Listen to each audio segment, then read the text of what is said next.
Waalaikumsalam Mas, silakan duduk. Terima kasih Mas. Dengan Mbak siapa? Saya dengan Mbak Airin. Gimana Mbak Airin kabarnya hari ini? Sehat? Alhamdulillah baik Mas. Alhamdulillah ya Mbak ya. Kalau begitu Mbak Airin tinggal di mana? Saya tinggal di Kota Baru Mas. Wah, deket itu Mbak ya.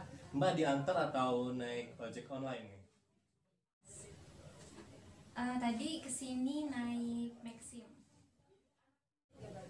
Mbak Airin sebelumnya berapa bersaudara Mbak? Saya 3 bersaudara Mas. Mbak ini anak yang keberapa? Saya anak pertama, jadi ada 2 adik saya. Pekerjaan orang tua Mbak, ibu dan bapak apa Mbak? Kalau ayah saya itu di Kemenkumham, ibu saya guru di SD Al-Kausar. Wah, yang di sana itu Mbak ya. Iya Mas. Sebelumnya Mbak Airin ini sudah pernah melakukan sesi konseling? Belum pernah Mas. Baik Mbak, saya di sini sebagai konselor, nama saya Raffi Muhammad Islam. Saya akan memberitahu tentang konseling ini. Semua yang Mbak ceritakan akan saya rahasiakan, tetapi apabila Mbak melukai diri Mbak sendiri atau orang lain, maka saya akan memberitahukan cerita Mbak ini kepada teman terdekat Mbak. Gimana Mbak? Bersedia untuk menceritakan ke saya? Iya, saya bersedia. Airin, ini sesi konselingnya akan berjalan selama 30 menit atau 45 menit ya Mbak ya.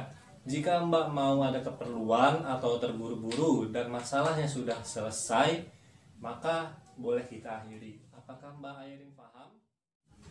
Oke, paham Mas. Baik, apa yang ingin Mbak ceritakan? Jadi gini Mas, saya kan masih SMP ini dibully di sekolah dengan teman-teman saya. Sebabnya itu karena saya pernah buka online shop gitu Mas. Nah, online shop ini jauh pengirimannya itu kadang dari luar kota, jadi sering pending gitu barang-barang.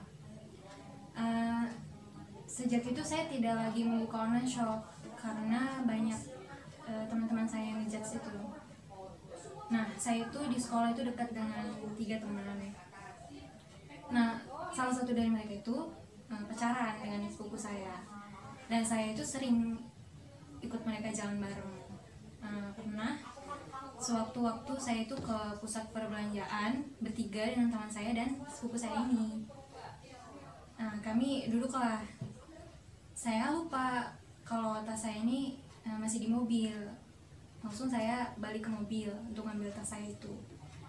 Pas saya mau balik lagi, saya mendengar mereka ngomongin saya kalau si cewek teman saya ini tidak mau ngejak saya lagi, karena menurut cewek ini kalau itu tuh privasi mereka berdua dengan pacarnya yang sepupu saya itu. Sedangkan si cowok ngomong, udah sih nggak apa-apa, kan dia sepupu saya dan dia juga kan teman dekat kamu. Nah, tapi ya sampai sekarang saya pura-pura nggak tahu dengan masalah itu, dengan mereka yang membicarakan saya di belakang itu. Suatu hari pacarnya sepupu saya ini mendiamkan saya, dan saya bingung harus bagaimana menyikapinya. Jadi Mbak Airin ini tidak suka kalau teman dekat Mbak yang ngebully Mbak ini pacaran dengan sepupu Mbak. Iya benar Mas. Begini loh Mbak Airin, setiap orang kan pasti berubah. Mungkin dia dulu ngebully Mbak karena faktor teman-temannya. Iya, jadi itu kan karena dia juga posisinya pernah ngebully saya, jadi saya tuh bingung. Tapi saya juga berpikir sih mas, kalau saya itu emang nggak bisa ikut campur tentang hubungan orang. Tapi sepupu saya ini juga sering curhat tentang cewek itu, teman saya itu. Tapi saya juga sakit hati karena cewek ini ya pernah ngebully saya. Iya sih mas, ini kejadiannya udah lama. Saya juga udah bisa lah memaafkan dia ini, udah berlalu juga. Sampai sekarang mereka ini masih berhubungan. Saya juga nggak akan ganggu lagi. Selain saya juga udah menerima kejadian ini, tapi di satu sisi saya kasihan sama sepupu saya ini. Dia curhat terus tentang ceweknya. Di sisi lain, dia juga udah nyakitin hati saya mas, ceweknya. Tapi saya berpikir ya saya udah memaafkan ya. Jadi mbak ini bingung harus di posisi yang bagaimana gitu ya mbak ya? Iya, jadi saya itu bingung gimana posisi saya ini. Selama ini kalau sepupu mbak Airin cerita tentang pacarnya, mbak Airin ini cuma mendengarkannya saja atau memberi masukan gitu mbak, atau solusi? Ya kalau dia cerita tentang pacarnya yang posesif, terlalu ngekang, yang harus dikabarin terus, ya saya ngasih saran. Karena saya kan cewek, jadi ya sedikit banyak tahu lah gimana perasaan cewek. Bagaimana mbak hari ini, sudah lega? Sudah bisa menyimpulkan perbincangan sesi konseling pada hari ini? Ya sudah. Jadi saya ya sebenarnya tidak harus ikut campur dalam hubungan mereka. Benar. Saya harus biasa saja, bersikap biasa saja.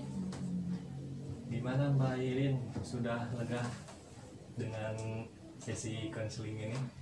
Sudah. Alhamdulillah. Ya. Saya juga berterima kasih nih Mbak Airin karena sudah mempercayai saya sebagai konselor untuk menceritakan masalah Mbak kepada saya. Saya ya sudah, kalau begitu saya pamit ya Mas. Iya, Terima Mbak. kasih banyak sudah mendengarkan masalah saya hari ini. Iya, sama-sama. Dengan senang hati Mbak. Makasih banyak ya Mas. Iya. Assalamualaikum. Waalaikumsalam warahmatullahi wabarakatuh Mbak.